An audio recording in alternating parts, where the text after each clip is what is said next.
Assalamualaikum warahmatullahi wabarakatuh. Apa kabar pemirsa? Saya Kiki Ariansyah kembali hadir menemani Anda dalam The Talk Show. Kali ini kita akan mengupas terkait kesehatan.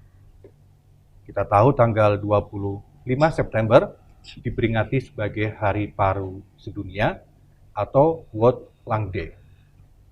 Di mana hari ini atau Hari Paru yang diperingati pada tanggal 25 September tentunya menjadi momentum bagi kita semua untuk menyikapi segala persoalan terkait paru. Baik itu dari sisi edukasi, pencegahan, maupun dari pengobatannya agar bisa diakses oleh seluruh komponen masyarakat. Dan menarik sekali, terkait pembahasan pada hari ini, kita juga mengundang 3 orang dokter paru dari RSUD Ulin Banjarmasin. Kalau kita berbicara terkait paru, karena merupakan salah satu organ yang sangat vital tentunya dalam mengatur pernapasan di tubuh kita. Kita tahu banyak faktor-faktor tentunya yang menyebabkan paru ini saat ini terjadi. Di antaranya ada gejala alam, dalam hal ini kabut asap, kebiasaan merokok, atau saluran penyakit pernapasan atau ISPA. Dan tentunya juga banyak pekerjaan-pekerjaan tentunya yang bersinggungan atau yang membahayakan paru-paru kita. Untuk lebih detail terkait pembahasan pada The Talk Show kali ini, 3 orang dokter paru langsung kita hadirkan. Baik, kita langsung sapa ketiga dokter tersebut, yaitu ada Dr. Ira Nurrasidah, SPPK. Apa kabar, Bu Dokter? Baik, alhamdulillah. Sehat, Bu ya? Sehat. Baik, yang selanjutnya ada Dr. Erna Kusumawardani, SPPK ONG. Apa kabar, Dr. Erna? Alhamdulillah. Alhamdulillah, sehat juga ya. Sehat. Yang ketiga ada Dr. Soraya Rifani, SPP. Apa kabar, Bu Dr. Soraya? Alhamdulillah baik. Baik, sehat juga, Bu ya. Oke. Iya, Dok, tadi kita ke Dr. Ira terlebih dahulu. Tadi kita sampaikan 25 September sebagai Hari Paru Sedunia. Dan kalau kita berbicara kekinian, saat ini contoh di lokal, regional di Kalimantan Selatan, atau tepatnya di Banjarmasin, Banjarbaru, Kabupaten Banjar, dan sekitarnya, hampir tiap hari dalam pekan-pekan terakhir ini, kita kerap masyarakat terpapar kabut asap. Betul. Nah, tadi di awal salah satu bahaya dari paru yaitu adanya ya faktor eksternal, dalam hal ini kabut asap. Betul. Anda sebagai dokter paru melihat fenomena ini, persentase penyumbang bagi gangguan paru kita seperti apa sih, Dok, dari kacamata dokter terkait kondisi kekinian ini? Baik, kalau kita ini dilihat dengan fenomena ini di sehari-hari saya praktek atau bekerja, kemudian juga ada data dari Dinas Kesehatan ya Pak Kiki. Jadi memang masalah kabut asap ini membuat ada kenaikan dari jumlah pasien dengan infeksi saluran napas atas, seperti itu. Jadi yang memang yang paling banyak itu di data 17 September itu di Banjarbaru, kemudian Banjarmasin, dan Kabupaten Banjar. Sesuai ya dengan lokasi titik-titik kebakaran juga memang di sekitar situ. Banyak masyarakat yang datang dengan keluhan infeksi saluran napas atas, seperti itu. Dan kalau ke level rumah sakit mungkin sudah lebih lagi ya, jadi bukan yang hanya fase akutnya, tapi pasien-pasien yang sudah punya penyakit yang sebelumnya, punya asma, punya penyakit obstruksi kronis, itu dia jadi sering serangan seperti itu. Mungkin itu ya yang jelas terlihat ya. Iya. Jadi dari sisi kesehatan, dunia kesehatan, kacamata seorang dokter, artinya adanya kabut asap ini sangat mempengaruhi kesehatan paru kita. Betul. Ya, dari dokter sendiri, karena sudah mengalami di akhir-akhir ini, pertengahan September ini semakin masif, tentunya harapan kita ini cepat teratasi supaya tidak berdampak meluas. Dari masyarakat sendiri sebaiknya seperti apa sih, Dr. Irma? Jadi kalau himbauan dari kami dokter paru Indonesia ya, cabang Kalimantan Selatan, himbauan kepada masyarakat itu memang kalau tidak perlu berkegiatan di luar, terutama di tempat-tempat lokasi titik-titik asap yang sangat tebal ya, itu kita tidak rekomendasikan untuk keluar rumah seperti itu. Tapi kalau memang harus berkegiatan, apakah itu bekerja atau sekolah, pakailah masker ya. Pakai masker, minimal masker medis, minimal. Tapi kalau mungkin yang punya kemampuan ekonomi lebih, bisa pakai N95, itu tentunya akan lebih baik untuk memproteksi paru-paru kita. Kemudian jangan lupa minum yang cukup, karena juga cuaca sangat panas sekali ya, itu juga bisa membantu menjaga kelembaban dari saluran napas sehingga tidak mudah terinfeksi. Ya. Ya.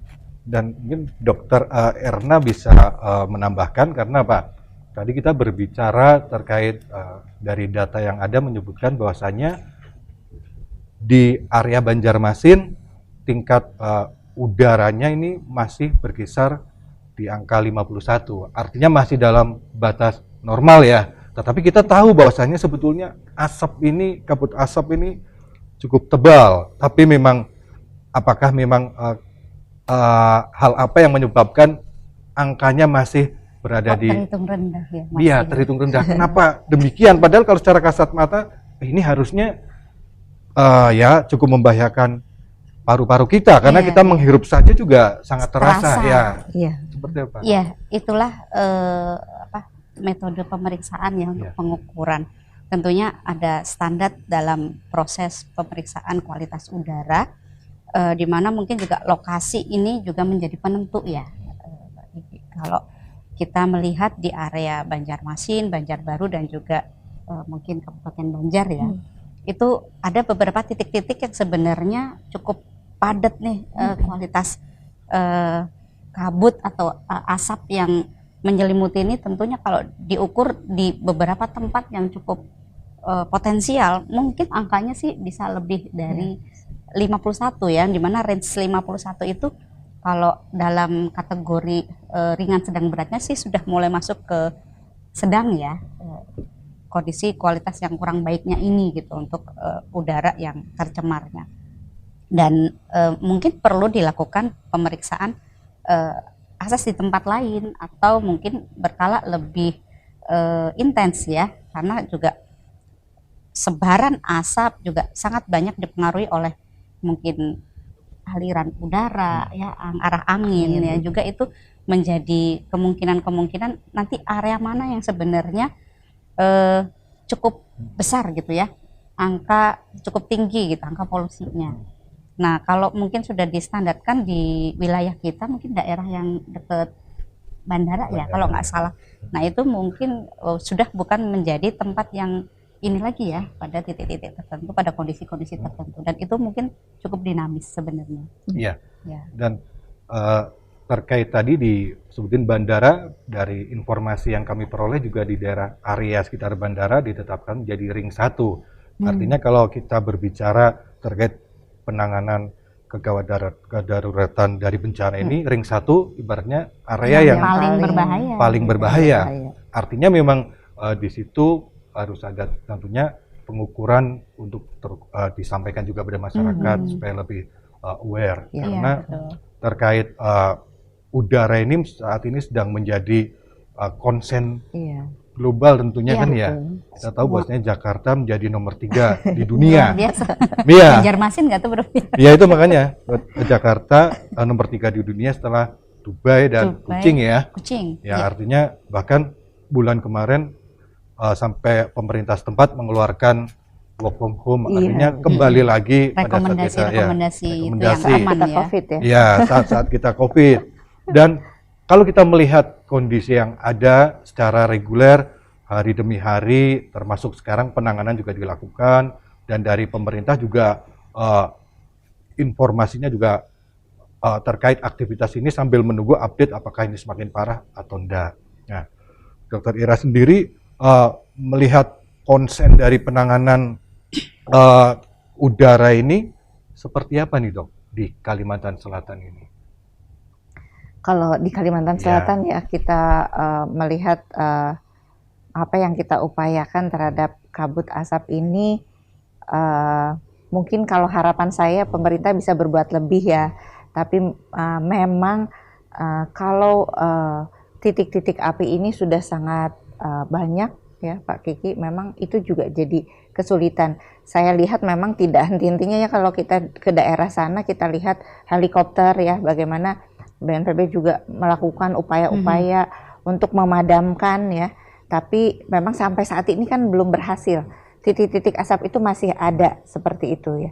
Nah, mungkin harapan saya sih di provinsi kita ini, karena ini merupakan kejadian yang terus berulang, mudah-mudahan kedepannya kita banyak bisa mengambil pelajaran ya, supaya hal ini tidak terjadi lagi. Kalau ketika kita bicara dengan masyarakat, sih masyarakat merasa juga saya tidak membakar kok gitu, bukan kami gitu ya. Tapi saya kurang tahu persis sebetulnya pelakunya apakah ini memang betul-betul alam atau ada hal lain gitu ya, ada juga manusia di situ gitu. Tapi kita sebagai edukator ya, kita harus terus memberikan penyuluhan, edukasi. Itu juga kewajiban dari pemerintah menurut saya, bahwa bahaya-bahaya membakar lahan ini seperti ini gitu, bahwa kesehatan kita terganggu, kemudian juga mungkin pada beberapa orang dari segi ekonomi pun juga bisa terganggu, karena seseorang tidak bisa berjualan misalnya karena kondisi seperti itu.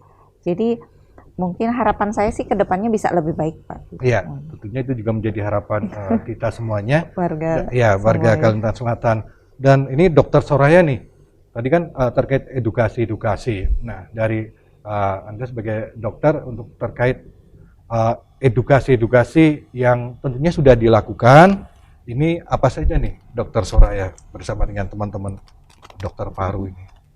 Kebetulan kami dari Perhimpunan Dokter Paru Indonesia Cabang Kalimantan Selatan memiliki beberapa kegiatan yang sudah kita lakukan terkait memang edukasi terkait bencana asap yang memang sedang melanda di Kalimantan Selatan. Kemarin di bulan September kami melakukan kegiatan pengabdian masyarakat, ada pengobatan massal juga, itu di daerah Bati-Bati yang memang satu titik lumayan cukup besar kabut asapnya, dan lebih dominan memang seperti yang disampaikan Dokter Ira, bahwa penyakit-penyakit di sana itu adalah infeksi saluran pernafasan atas.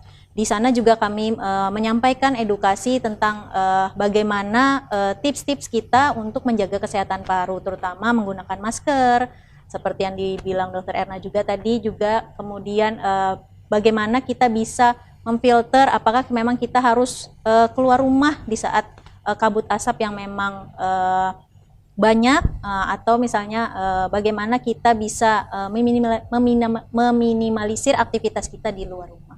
Mungkin seperti itu, Pak. Ya, artinya upaya-upaya juga sudah dilakukan, bukan hanya mengobati, tetapi juga pencegahan itu, edukasi pencegahan edukasi sudah kemarin dilakukan di beberapa tempat ya, di radio media juga dimanfaatkan. Nah, nanti di segmen berikutnya kita akan mengupas lebih detail terkait apa itu sebenarnya ISPA lebih detail. Mungkin masyarakat sudah tahu, tetapi kalau diinformasikan lebih detail dari para dokter tentunya mereka harapannya lebih aware untuk menjaga kesehatan paru mereka. Kita akan lanjutkan setelah jeda pariwara berikut ini. Tetaplah bersama dengan kami.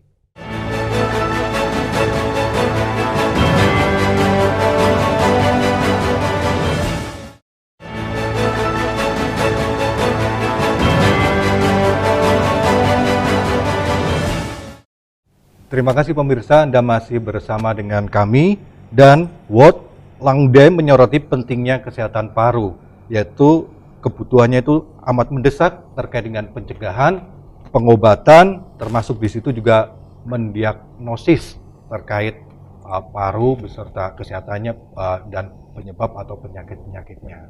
Tentunya di segmen ini kita akan lebih mendetail terkait gangguan-gangguan dari paru ini bisa dikategorikan penyakit-penyakit apa saja, dan mungkin pencegahannya, supaya kita harapannya pemirsa juga memiliki pengetahuan supaya bersama-sama untuk mencegah terkait bahaya dari penyakit-penyakit paru. Ya, dokter mungkin bisa dijelaskan dokter. Kalau saya tahunya ya tadi ISPA, asma Nah, perbedaannya seperti apa mungkin dokter bisa menginformasikan pada pemirsa supaya pemirsa bisa lebih tahu untuk pencegahannya seperti apa nanti dokter. Silakan dokter. Baik, kalau ISPA yang kita kenal ini ya, infeksi saluran pernapasan atas ya, mungkin itu adalah suatu infeksi yang terjadinya biasanya baru ya, kemudian meliputi saluran pernapasan atas saja, jadi mulai dari hidung, kemudian ke arah faring atau tenggorokan ya, jadi tidak sampai ke paru sebetulnya, gitu, tidak sampai ke jaringan paru.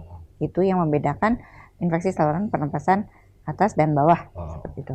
Jadi kalau pasien kebanyakan keluhan yang sekarang misalnya akibat asap, kabut asap ataupun penyakit-penyakit batuk pilek yang biasa kita sering kan ya, kalau kita juga batuk pilek itu biasanya kita kenal dengan ISPA seperti itu ya. Nah, tapi kalau ISPA ini tidak diatasi ya pada beberapa populasi misalnya bayi, anak-anak atau lansia, orang tua ya, kelompok-kelompok yang rentan itu bisa berbahaya menjadi pneumonia namanya. Jadi infeksi yang sudah melibatkan parenkim paru. Gitu. Nah itu di situ biasanya keluhannya sudah ada sesaknya. Ya. Jadi kalau ISPA sendiri biasanya batuk, pilek, demam atau dengan nyeri tenggorokan. Tapi kalau sudah pneumonia maka biasanya demamnya cukup tinggi, kemudian ada sesak napas. Ya. Jadi kalau sudah pneumonia itu pengobatan lebih sulit ya. Biasanya kebanyakan harus di rumah sakit seperti itu. Kalau ISPA bisa di rumah saja. Apa bedanya dengan asma ya? Kalau asma sendiri adalah penyakit yang disebabkan oleh alergi.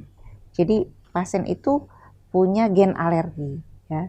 Jadi biasanya ada pencetusnya. Pak Kiki dia ada serangan-serangan asma. Jadi biasanya dia punya keluhan sesak yang periodik, memang berulang seperti itu. Tergantung ada pencetus di lingkungan dia. Nah, tentunya kabut asap juga salah satu bisa menjadi pencetus pasien asma ini menjadi sesak. Padahal dia sebelumnya biasa saja. Jadi bedanya kalau pasien asma biasanya serangan sesak ini terus-terusan dia punya, tergantung dia kategori mana asmanya, apa ringan, sedang, berat. Kalau yang ringan tentu hanya berapa bulan sekali begitu. Kalau udah sedang mungkin dalam setiap bulan dia ada serangan, atau yang berat memang lebih sering lagi. Nah itu bedanya dengan ISPA tadi ya. Penanganannya kalau pasien asma tentunya kita sarankan pengobatan rutin ya, supaya dia tidak jatuh ke dalam kondisi asma yang berat tadi. Ya, artinya memang ada tadi faktor-faktor eksternal untuk menyebabkan penyakit paru itu bisa kita alami, dan tadi sudah dijelaskan. Nah, mungkin Dokter Erna juga bisa menambahkan terkait tadi ada faktor-faktor, ada kabut asap, juga perilaku tidak sehat seperti merokok dan lain-lain juga menjadi salah satu pemicu. Betul. Dan untuk pengobatannya itu juga sudah ada tahap-tahapannya. Nah, kalau dari dokter sendiri untuk akses berobat bagi masyarakat sendiri seperti apa untuk menangani penyakit di paru ini, mungkin di Kalsel ini? Ya, sebelum kita bicara untuk akses masyarakat ya untuk pengobatan, tentu kita perlu ingat lagi ya, namanya kelainan di saluran pernapasan atau penyakit di pernapasan ya, itu emang banyak ya, tidak melulu ISPA, tidak hanya asma, bronkitis, bahkan ada penyakit-penyakit golongan yang mungkin lebih berat ya, mungkin kategorinya seperti kanker paru ya, kemudian mungkin ada, kita mungkin belum banyak familiar, kanker tumor mediastinum, kemudian ada penyakit di pleura, itu merupakan penyakit juga yang muncul di selaput paru. Jadi sebenarnya untuk kelainan di pernapasan itu banyak. Nah, untuk akses pengobatan bagi masyarakat, ya memang untuk lini pertama kita bisa mengakses ke fasilitas-fasilitas kesehatan terdekat ya. Baik itu penyakit-penyakit yang sekelas mungkin infeksi saluran pernapasan yang sifatnya mungkin masih akut, baik itu di atas atau di pernapasan bawah, itu bisa saja mungkin ke puskesmas terdekat ya, kemudian atau ke praktek dokter swasta boleh, atau ke rumah sakit langsung bahkan itu cukup banyak sih saya pikir untuk masyarakat bisa mengakses itu. Bahkan sekelas penyakit pernafasan seperti kanker paru pun saat ini itu pemerintah juga sudah menggalakkan ya untuk program kanker itu untuk deteksi dini, sehingga fasilitas yang mungkin puskesmas yang mana kita tahu minimal nggak ada fasilitas diagnostik ya untuk fasilitas untuk ronsen kan nggak ada ya, kemudian untuk bahkan apalagi pengobatannya. Tapi kita berharap di fasilitas pertama pun ya, fasilitas kesehatan sekelas puskesmas itu sudah mampu men-screening, mendeteksi. Jadi kelainan-kelainan itu akan bisa lebih cepat kita tangkap, sehingga penanganan baik itu diagnostik akan lebih bisa kita cepat tegakkan, dan juga pengobatannya pun juga bisa lebih memberikan hasil yang lebih baik gitu.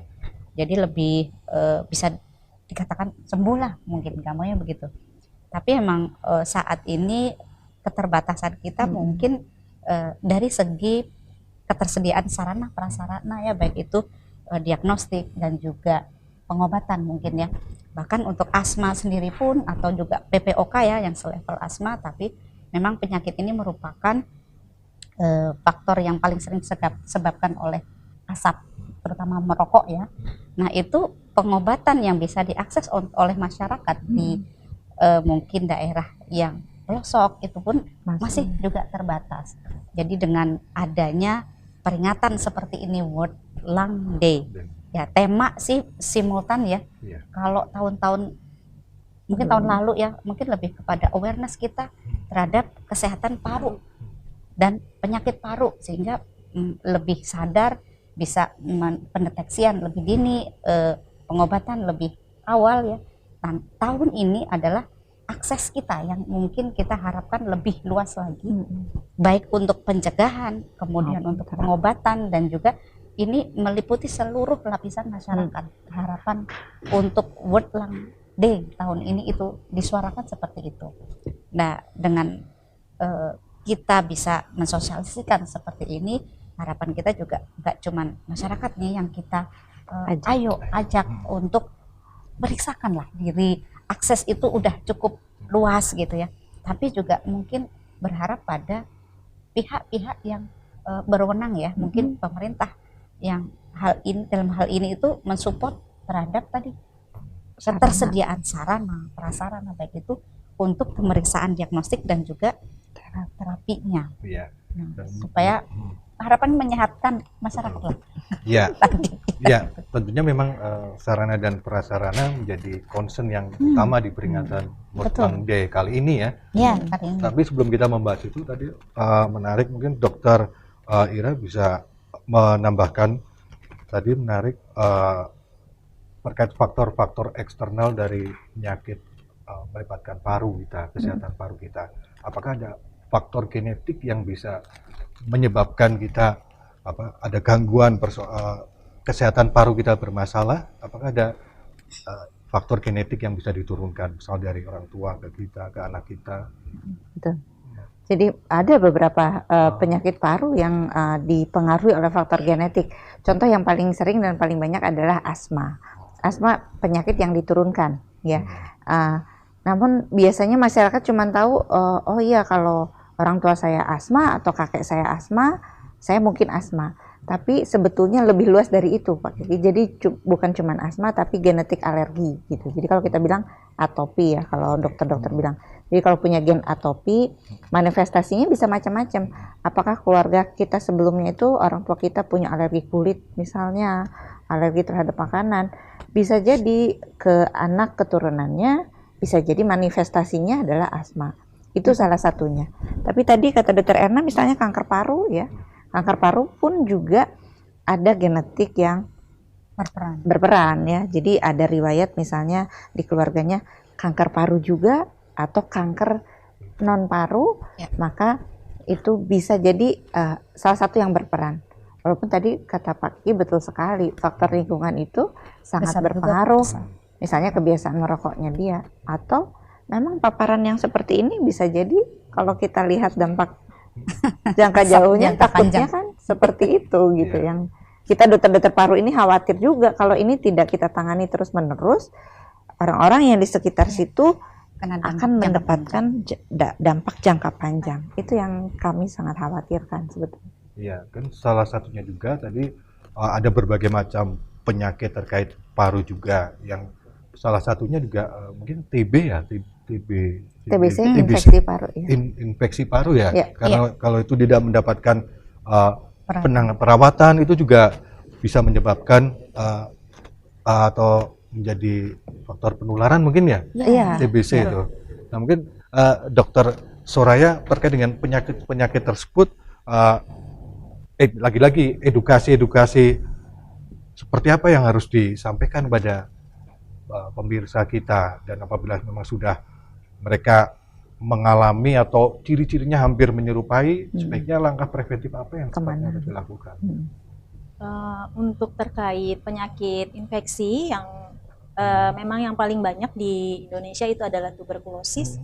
Nah, untuk tuberkulosis sendiri ini memang sangat mudah penularannya. Penularannya itu melalui seseorang yang sudah terinfeksi, itu melalui dia bicara, kemudian melalui dia batuk, atau misalnya bersin, dia melalui droplet bahasanya dari udara. Nah, yang sangat disarankan adalah ketika seseorang itu memang sedang sakit, terutama disarankan itu menggunakan masker terlebih dahulu sebelum misalnya dia terdiagnosis sebagai tuberkulosis. Nah, untuk kemudian ke depannya pemeriksaan kesehatan yang terutama jika memang sudah memiliki beberapa keluhan yang memang sering kita temukan pada pasien tuberkulosis itu biasanya adalah batuknya yang lama, kemudian penurunan berat badan, kemudian keringat malam. Nah, 3 gejala itu biasanya memang kita bisa curigai pasien tersebut memang ada kecurigaan ke arah tuberkulosis paru.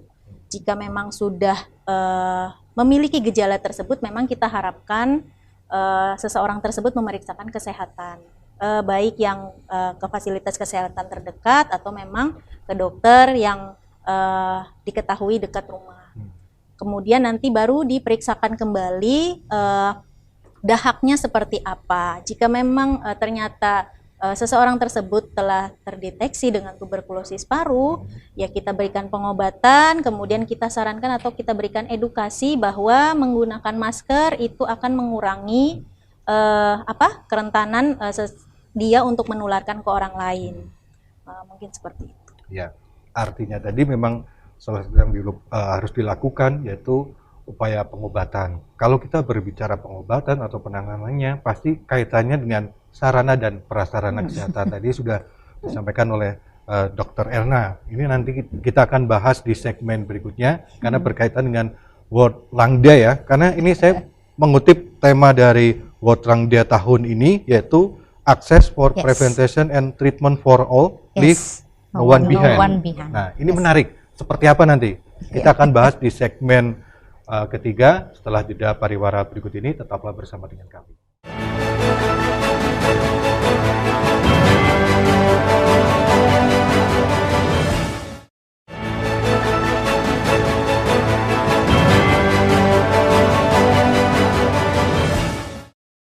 Ya, tema World Lung Day 2023 ini yaitu kesetaraan pemenuhan pelayanan kesehatan paru yang bisa dirasakan oleh seluruh elemen lapisan masyarakat, terutama mulai dari edukasi, pencegahan, bahkan hingga pengobatannya.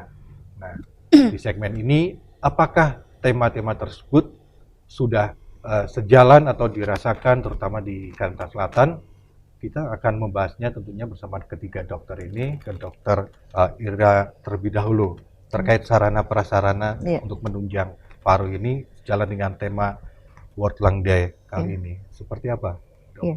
Jadi memang temanya ini kayaknya masih sesuai ya Pak Kiki dengan negara kita yang memang kita masih dibilang negara berkembang mungkin ya. Jadi tema itu juga memang sangat spesifik untuk negara-negara yang masih seperti Indonesia ya. Jadi memang betul bahwa tadi kesetaraan itu belum ada gitu, belum nyampe gitu, bahwa untuk pencegahan, untuk terapi itu belum sampai ke semua lini masyarakat. Di sini di Kalimantan Selatan juga beberapa kegiatan kita, misalnya ketika kita melakukan seminar ya dari Perhimpunan Dokter Paru, problem dari dokter-dokter yang ada di kabupaten-kabupaten atau lebih pelosok lagi itu adalah akses terhadap pengobatan itu. Misalnya pasien-pasien dengan asma atau yang tadi saya sampaikan ya, pasien asma atau pasien penyakit paru kronis itu yang harusnya mendapatkan obat-obat semprot misalnya ya, yang dikenal oleh masyarakat itu obat-obat yang diinhalasi, itu sangat sulit diakses ya. Jadi mudah-mudahan dengan kita bergerak bersama tentunya, karena tidak mungkin hanya dokter paru saja menurut saya ya. Jadi mudah-mudahan dengan ada hal-hal yang seperti ini kita bisa bekerja sama dan memberikan hak itu terhadap masyarakat ya. Ya.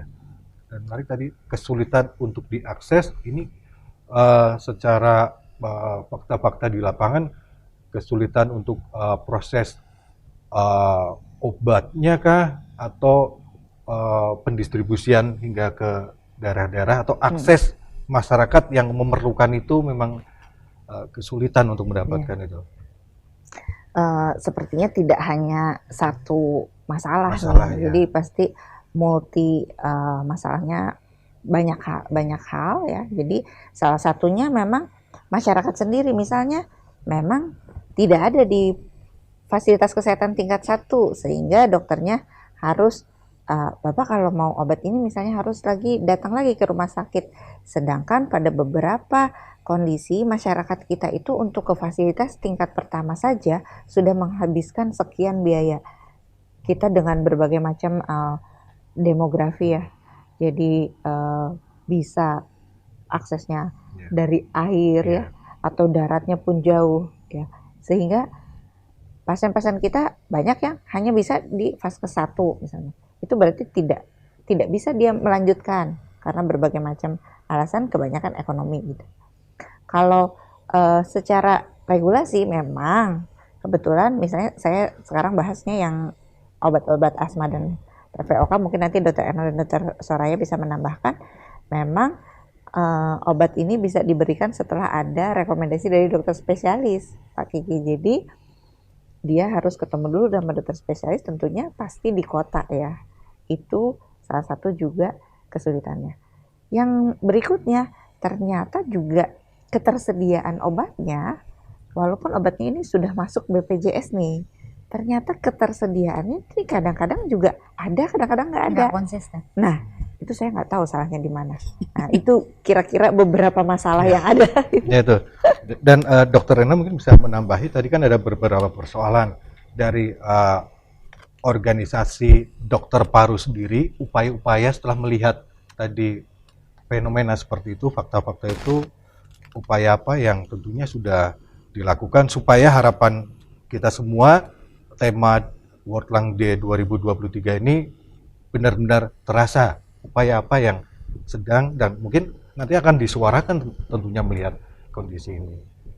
Ya, kalau kami sebagai dokter paru ya, mungkin konteks kita tergabung dalam PDPI cabang Kalimantan Selatan. Sejalan dengan World Lung Day tahun ini, beberapa kegiatan memang kita sudah lakukan. Target utama sih memang mengarah kepada kita tak cuma di masyarakat ya menghimbau, tapi juga pengennya sih kepada tenaga-tenaga kesehatan ya, lini pertama juga ya, kita ajak, kita rangkul ya, maksudnya untuk membantu dalam hal lebih pada prevention ya, dan juga pendeteksian. Pendeteksian secara dini apapun itu ya, kelainan di pernafasan tuh mungkin tadi banyak ya, kadang asma aja juga nggak mudah loh orang mendiagnosis atau mungkin teman-teman dokter umum menyadari ini asma sebenarnya, karena asma sendiri secara definisi mungkin juga variabilitasnya itu luas sekali, dan ini yang menjadi tantangan ya untuk mendiagnosis sedini mungkin. Kemudian untuk penyakit lain seperti kanker paru pun, nah apalagi kalau kita bicara kanker paru, ini udah sesuatu topik yang luar biasa menyedihkan ya. Kalau di mata kami kanker paru ini suatu penyakit yang pengennya itu bisa lebih cepat gitu, karena kita begitu tahu ini terdiagnosis itu kita kejar-kejaran dengan lama hidupnya, dengan penyakitnya, sedangkan proses diagnosis sendiri untuk menentukan oh ini kanker paru tipe A yang harus dilakukan terapi ini gitu ya, itu sejauh ini emang masih perlu waktu yang paling cepat mungkin 2 minggu ya, dan itu pun pertimbangan terapi banyak juga dipengaruhi oleh kondisi pasien sendiri, karena udah late ya, udah lanjut sekali kondisinya, tentu juga bukan yang mudah dihadapi oleh pasien ya untuk menjalani terapi-terapi tertentu. Nah, kita harapkan dari dokter paru ini kita melakukan mungkin nanti ke depan ada lanjutan ya, seminar ya, kita akan juga masih dalam konteks World Lung Day gitu ya di tahun ini, itu mengajak teman-teman dokter umum di fasilitas kesehatan pertama, di puskesmas, di tempat praktek, untuk juga mendeteksi. Kita kalau di kanker paru mungkin kita tahun ini udah di-approve ya oleh Kemenkes untuk menjalankan program screening dan juga deteksi dini melalui scoring. Jadi nanti akan segera disosialisasikan juga mungkin di daerah kita untuk penerapan scoring, mendeteksi kalau kanker paru ini ada deteksi dan juga screening. Kalau screening itu pada orang-orang yang belum bergejala tapi memiliki risiko. Apa itu? Ada 3 ya. Yang pertama pada orang-orang yang merokok, kemudian yang kedua usia antara 45 sampai 71 ya, itu dari WHO. Kemudian yang ketiga memiliki riwayat keluarga kanker paru, itu utama. Nah, orang-orang yang memiliki faktor risiko ini dan belum memiliki gejala, itu kita screening. Ada scoringnya, ada keluhannya seperti apa, itu nanti ada angka-angka, sehingga nanti akan membantu dokter umum ya, teman-teman dokter umum itu untuk memberikan langkah selanjutnya. Dan kalau deteksi dini itu pada orang-orang yang sudah memiliki keluhan, biasanya ada batuk lama, kemudian batuk darah ya, kemudian nyeri ya, kadang-kala juga keluhan itu tidak spesifik. Nah, ini kita juga scoringkan sehingga rujukan lanjutan ke dokter spesialis paru atau di rumah sakit yang memang support pada pelayanan kanker ya, kalau kita bicara kanker. Nah, mungkin demikian juga terhadap penyakit-penyakit di pernafasan lain. Penyuluhan terhadap awam kita kerjakan, kemudian melalui media-media juga kita selalu gaungkan, dan mungkin nanti kita berikan tips-tips juga ya untuk masyarakat supaya juga tetap meningkatkan kewaspadaan juga. Target kami itu. Iya. Dan tadi salah satu upaya-upaya screening, proses screening dilakukan. Mungkin Dokter Soraya bisa menambahkan, karena terkait dengan untuk pelayanan kesehatan atau menjaga kesehatan kita, terutama di paru, dari berbagai macam ancaman penyakit-penyakit dari faktor eksternal, salah satu upaya pencegahan apakah juga bisa dilakukan dengan vaksin ya? Vaksin ini seperti apa? Apakah itu juga bisa meningkatkan imunitas dari paru kita atau gimana? Untuk upaya pencegahan lain, betul sekali Pak Kiki, bahwa bisa dibilang vaksin itu merupakan salah satu upaya pencegahan, terutama memang pada seseorang yang memang memiliki komorbid tertentu, misalnya seperti penyakit paru obstruktif kronik. Nah, itu kita sangat menyarankan sekali memang adanya pemberian vaksinasi, terutama vaksin dari pneumokokal, atau misalnya bisa juga vaksin influenza, dan juga karena COVID juga sempat melanda kita. Nah, itu juga menjadi salah satu rekomendasi. Kemudian pada seseorang yang juga memang yang belum juga terkena penyakit, memang kita juga menyarankan vaksin itu menjadi salah satu upaya pencegahan yang memang bisa kita berikan atau kita manfaatkan untuk meningkatkan salah satu imunitas dari tubuh. Dan untuk tadi kan kita lagi-lagi kembali kepada World Lung Day, salah satunya terpenuhnya akses pelayanan kesehatan. Nah, dari vaksin sendiri seperti apa? Apakah sudah bisa dirasakan? COVID aja ya. Ya, untuk menjawabnya kita akan jawab di sesi terakhir nanti tentunya. Ya pemirsa, jangan kemana-mana. Setelah jeda pariwara berikut ini, kita kembali akan mengupas terkait apa saja hal-hal yang dilakukan oleh rekan-rekan dari dokter paru, terutama di peringatan World Lung Day 2023 setelah jeda pariwara berikut ini.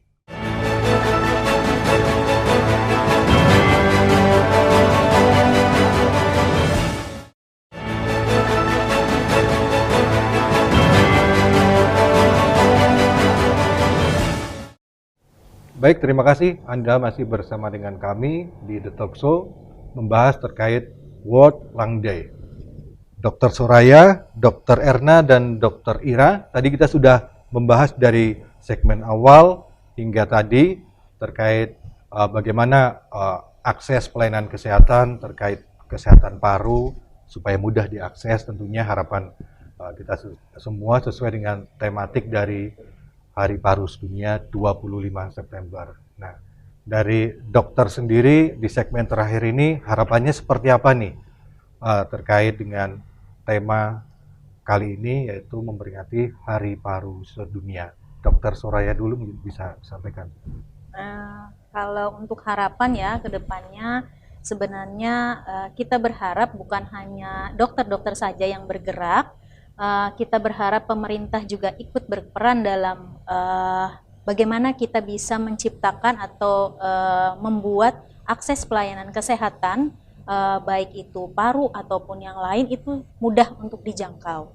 Kemudian selain dari dokter dan pemerintah, kami juga sangat mengharapkan bahwa kesadaran dari seseorang tersebut akan kesehatannya jika memang sudah memiliki keluhan, lebih baik secepatnya memeriksakan diri ke fasilitas kesehatan terdekat untuk menghindari kondisi yang lebih parah.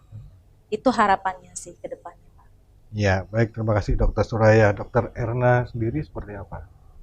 Ya, terima kasih. Jadi kalau bicara harapan tentu banyak ya harapan yang kita tumpukan pada tahun ini, dan juga mungkin ini udah impian harapan juga di tahun-tahun sebelumnya, berangkat pada kewaspadaan dan kesadaran ya terhadap penyakit paru ya. Ini harus terus juga ditingkatkan. Dengan itu tentu semua lini baik itu di masyarakat ya kita tetap menggaungkan kewaspadaan tersebut, dan juga kepada pemerintah sendiri ini mungkin titik yang lebih kita tekankan ya. Kalau kami berharap dari segi pemerintah untuk penyakit-penyakit paru itu lebih banyak support ya, baik itu penegakan diagnosis dan juga terapi terutamanya, karena ini yang menjadi kendala yang cukup besar ya dampaknya pada masyarakat kita, sehingga penyakit paru belum bisa tertangani dengan sebaik-baiknya. Mungkin belajar dari pengalaman-pengalaman tahun-tahun sebelumnya, World Lung Day tidak hanya sekedar peringatan-peringatan seperti ini saja, motivasi-motivasi, tapi ada aksi nyata gitu, sehingga pelayanan paru, pelayanan terhadap pasien-pasien atau orang-orang yang memiliki kelainan paru ini jauh lebih baik, terakses lebih mudah, dan bisa memberikan hasil yang jauh lebih baik. Ya, terakses lebih mudah dan hasilnya lebih baik, tidak hanya seremonial belaka. Ya. Dari Dokter Erna. Dari Dokter Ira. Ya, jadi mungkin saya menambahkan saja, jadi setuju dengan Dokter Soraya dan Dokter Erna. Harapan saya untuk masyarakat tentunya mari yang masih merokok, tentunya kami dokter paru mengajak untuk berhenti merokok. Semua orang punya hak untuk menghirup udara yang bersih ya. Jadi stop merokok, kemudian tingkatkan kewaspadaan terhadap penyakit-penyakit paru, dan semua orang, semua lini masyarakat, tidak melihat ras, gender ataupun sosioekonomi, kami harapkan punya kewaspadaan, punya pengetahuan bahwa jika mereka sakit, seluruh masyarakat sakit, itu seluruh masyarakat berhak untuk mendapatkan edukasi terhadap pencegahan dan juga mendapatkan akses untuk terapi. Mudah-mudahan seluruh masyarakat dengan kegiatan-kegiatan ini terinformasi dan tentunya uh, pemerintah sebagai pengambil kebijakan bisa memfasilitasi, karena memang beberapa tahun terakhir ini kita lihat masalah paru ini menjadi masalah paru global ya. Kita merasakan bagaimana itu pandemik menjadi juga masalah global, dan polusi udara juga masalah global, bukan masalah di Kalimantan Selatan. Kita tahu di Jakarta juga demikian, dan di global juga demikian. Jadi mari kita bersama-sama menanggulangi masalah-masalah ini sehingga kita semua bisa mempunyai paru yang sehat. Ya. Dan tentunya harapan tadi juga sesuai dengan harapan kita semuanya. Ya. Semoga apa yang kita sampaikan pada pembahasan kali ini tentunya bisa mengedukasi, memberikan informasi kepada pemirsa dan masyarakat di Kalimantan Selatan terkait apa itu kesehatan paru dan bagaimana cara mengatasi dan mengobatinya. Semoga harapannya juga semua akses kesehatan dalam memberikan pengobatan maupun penyembuhan penyakit paru juga bisa dirasakan oleh semua komponen masyarakat yang mengalami kelainan paru sesuai dengan tema World Lung Day 2023, yaitu Access for Prevention and Treatment for All, Leave No One Behind. Ini sangat menarik sekali. Harapan kita bukan hanya seremonial, tematik, kata-kata mutiara saja, tentunya juga diaplikasikan ada aksinya minimal. Step by step tadi sudah disampaikan oleh Dr. Erna, tahapannya seperti ini, minimal ini. Tentunya kami semua menunggu harapan-harapan itu terrealisasi. Terima kasih Dr. Ira, Dr. Erna, dan Dr. Suraya. Mungkin kita akan sharing-sharing kembali terkait kesehatan lainnya. Terima kasih. Demikian pemirsa, The Talk Show pada hari ini semoga bisa memberikan informasi dan edukasi terkait kesehatan paru bagi Anda semuanya. Saya Kiki Aransyah, terima kasih atas perhatian Anda. Sampai jumpa. Wassalamualaikum warahmatullahi wabarakatuh.